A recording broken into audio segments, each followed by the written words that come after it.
Imagine you were opening a school to ordain rabbis. What would you choose to focus on in terms of curriculum? Some of you may be practical and say they should learn how to officiate weddings and bar mitzvahs and funerals. Others may say theology and philosophy, some counseling and psychology. Well, do you want to know what is studied to receive Semicha, rabbinical ordination, in halachically observant yeshivas? There's some slight variations, but most of them include the laws of the mixing of milk and meat, what happens if a tiny drop of milk falls into a pot of meat, the laws of the mixing of kosher and unkosher items, and the laws of salting meat to remove animal blood. Doesn't that sound unuseful? I think in the 6 years that I've been a rabbi, maybe I've received 1 or 2 questions on those subjects, which begs the question, why are they the chosen subjects? I've got 6 potential answers for this one, and they'll start from the more factual and end toward the more theoretical. Number 1, a little known but major part of getting smicha in the observant community is to know Jewish law for your personal life. It's for that reason that many people get ordained without any intention of pursuing the rabbinate. So these more intricate laws were selected because they're likelier to be the laws that you know less of, but need once you're starting a Jewish home. Number 2, it is kind of expected that you've already delved into the other sections of the Torah, you're well-versed in Jewish law, you know Jewish philosophy and mysticism thoroughly enough that you are inspired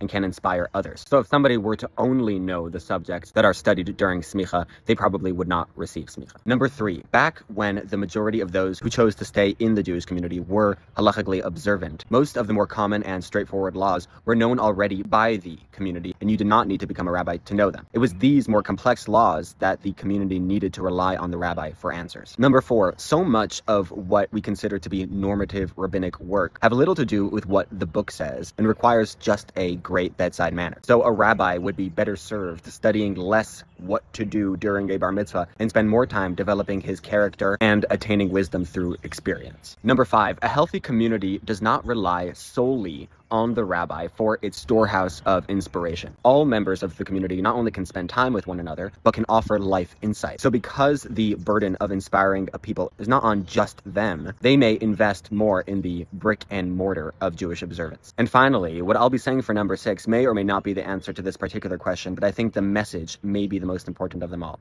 And that is, when you study these concrete and unbendable laws, it underlines just how much one should remove showmanship or fudging the guidance when it comes to good leadership. This is true in all forms of leadership, whether it's a rabbi or a parent or a president. Because there is a high level of trust, there are opportunities to operate based on your feelings, the vibes, which are subjective. So the study of these extra solid laws will deepen one's fear of God, humility, and respect for the ancient anchors of our people.